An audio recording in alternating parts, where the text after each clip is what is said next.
Welcome to I Love English TV. The Mystery of the Lost Necklace. Chapter 1.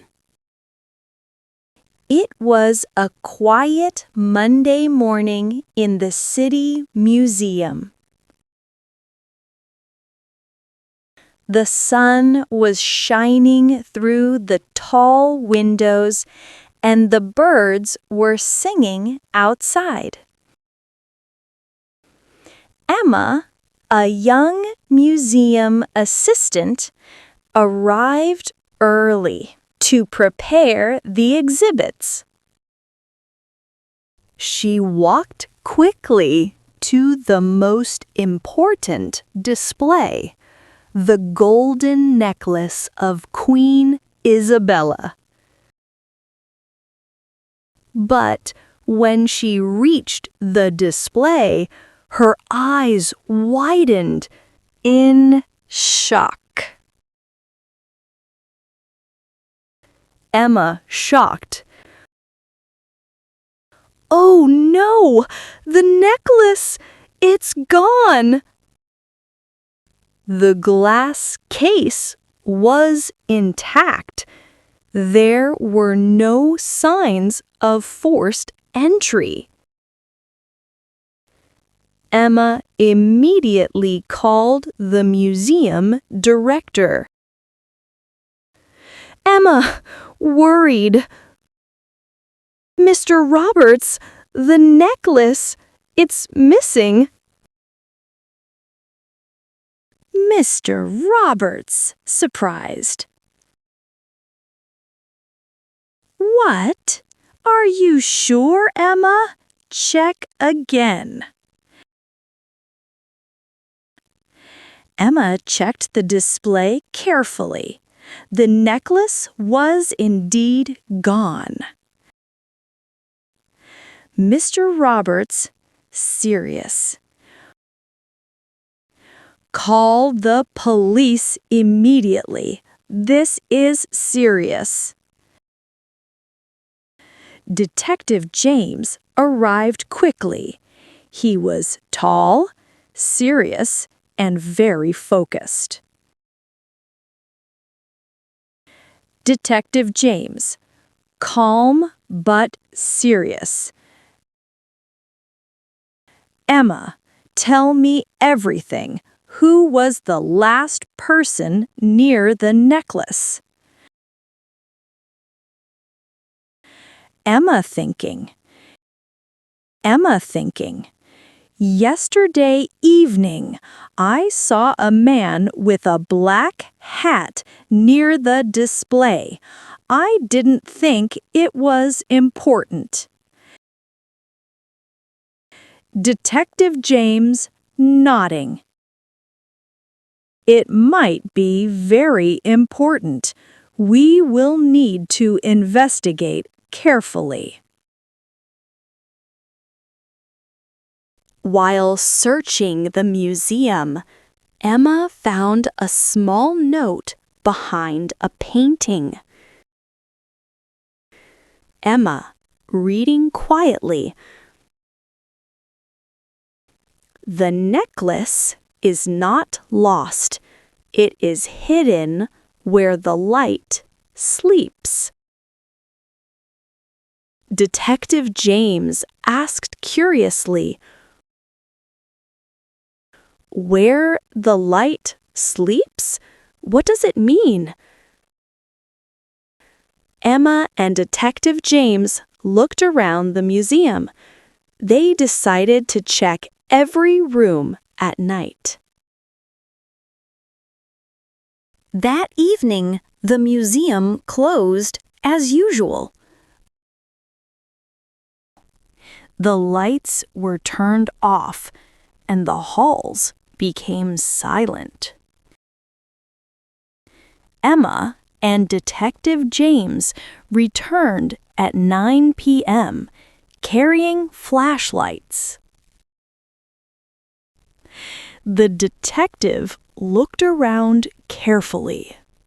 Every shadow seemed deeper, every sound felt louder. Emma, whispering, nervous. It feels different at night, almost alive.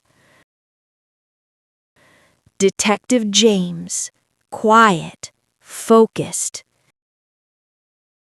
Stay close. We're looking for a place where the light sleeps. Let's start in the West Wing.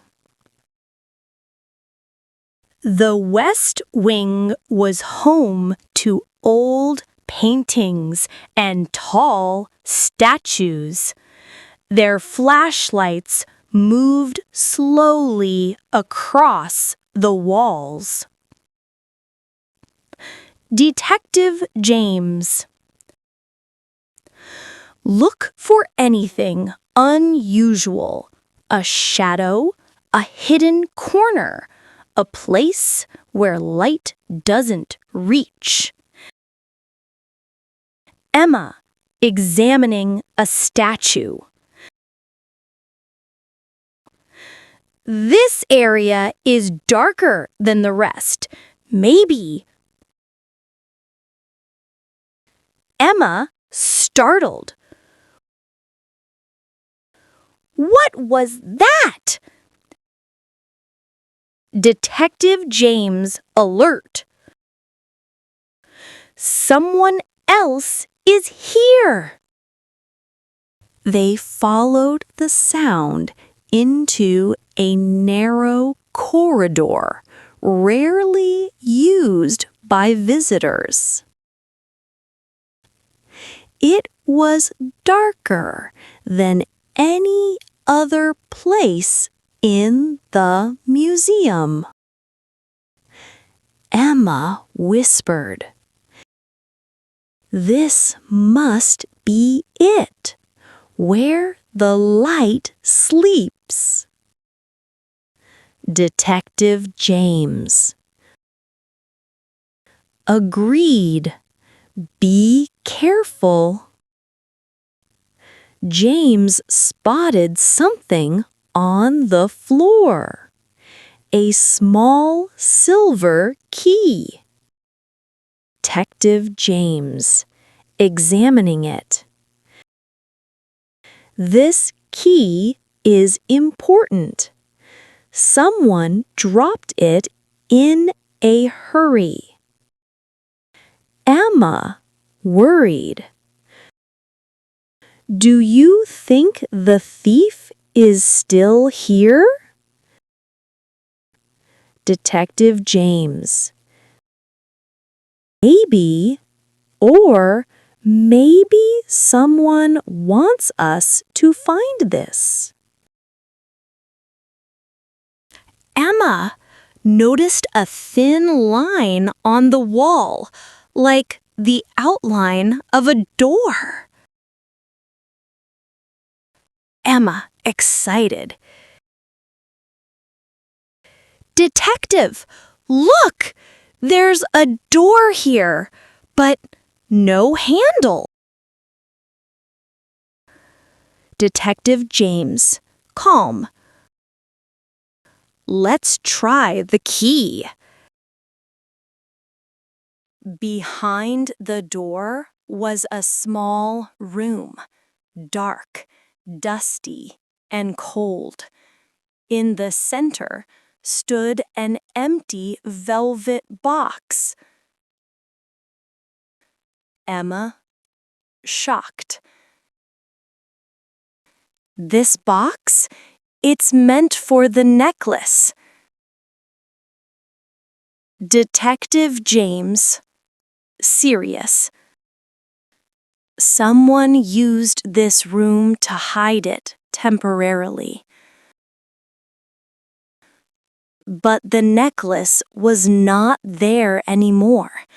The room was empty, except for one new clue.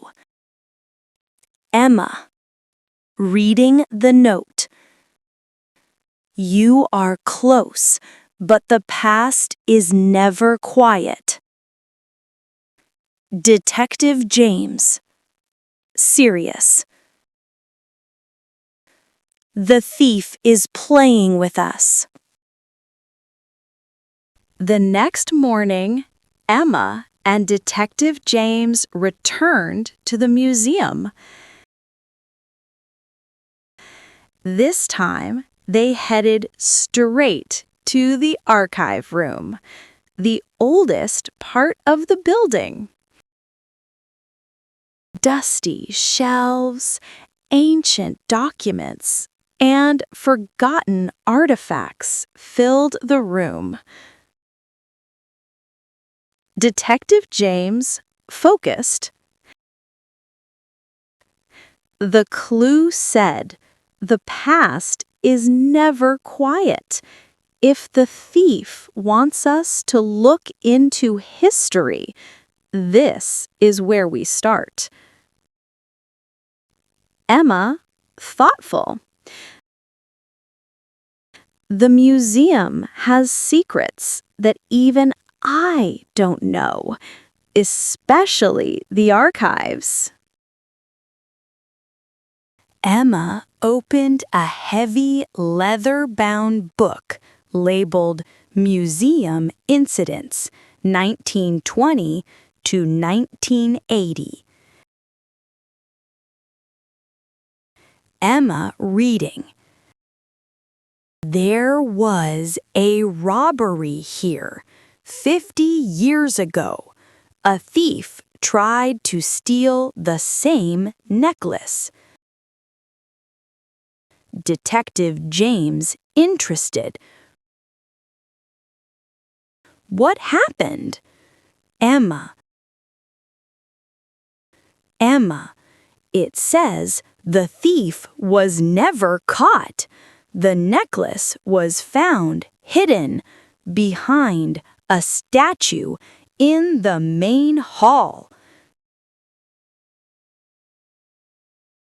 Detective James. The same pattern. Someone knows this story and is repeating it. James picked up an old photograph from a dusty drawer. Detective James was surprised. Emma, look at this. Emma was shocked. That man? The hat? It looks like the person I saw last evening.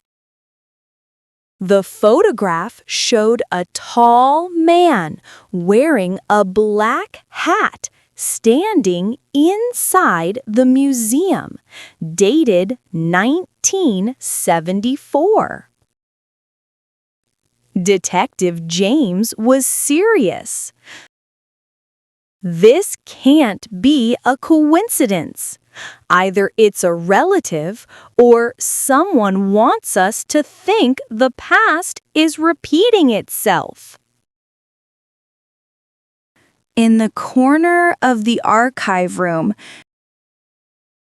James noticed a small modern device out of place, a voice recorder with a red blinking light. Emma, worried.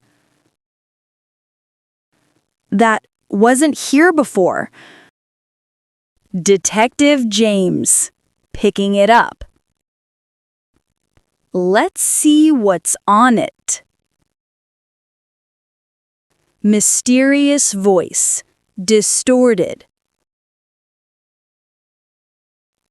If you want the truth, follow the footsteps of history. The necklace is only the beginning. Emma, anxious. They're watching us right now. Detective James, calm but tense. And they want us to keep searching. This is a game to them. James returned the recorder to the table and looked around the archive room one more time. Detective James, we need to find out more about the man in the photograph. Who was he? Why was he here? Emma, determined. And why does the thief want us to follow the same story? One thing was clear. The mystery was no longer just about a stolen necklace.